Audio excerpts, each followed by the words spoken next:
North is a dangerous place for small buggies like yours. Afraid you're gonna need something with a little more muscle.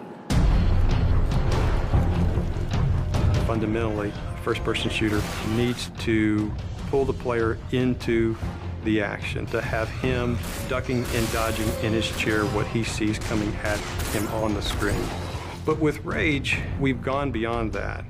There's so many different things to do. There's so many characters to interact with. There's this world to explore. There's vehicles to drive. So it just becomes immersive on so many levels that when the player is in it, he's engaged with not just the action, but the story, the characters, the world.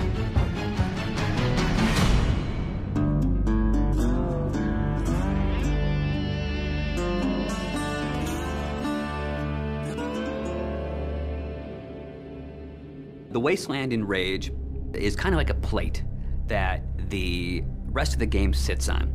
As you travel around, you'll discover that there's these entrances to bandit hideouts and mutant caves and old sewers and things. Listen, don't you go trekking around down there without some serious firepower. In Rage, we try to make the game open but directed.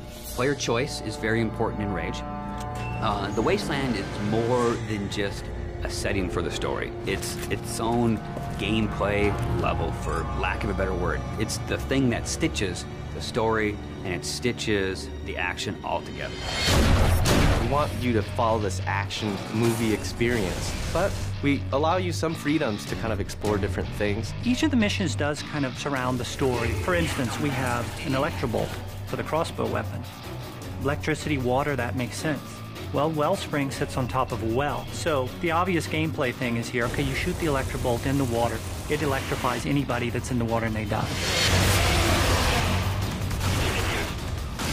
As you travel through the Wasteland, you meet very interesting, very over-the-top characters. Great! Muy bueno! We are simpático, eh? And we feel that creating memorable characters that offer you memorable missions really kind of helps drive the whole experience forward.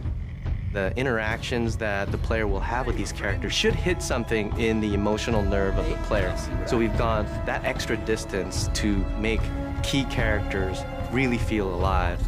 So you know when you go talk to Dan or the J.K. Stiles, the producer of that crazy TV show, or the sheriff, you forge these relationships with them.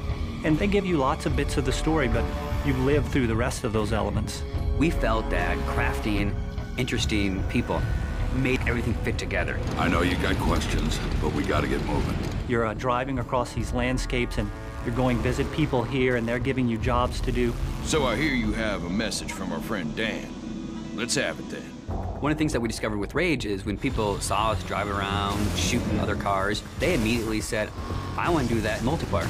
So we've taken the best parts of the vehicle combat from the single-player experience and added a really fun, intuitive multiplayer experience with it.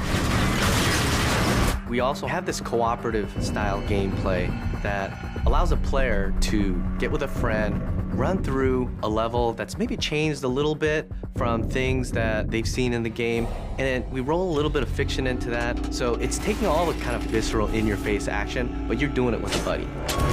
We really have the best of both. We have great co-op missions and some great vehicle multiplayer.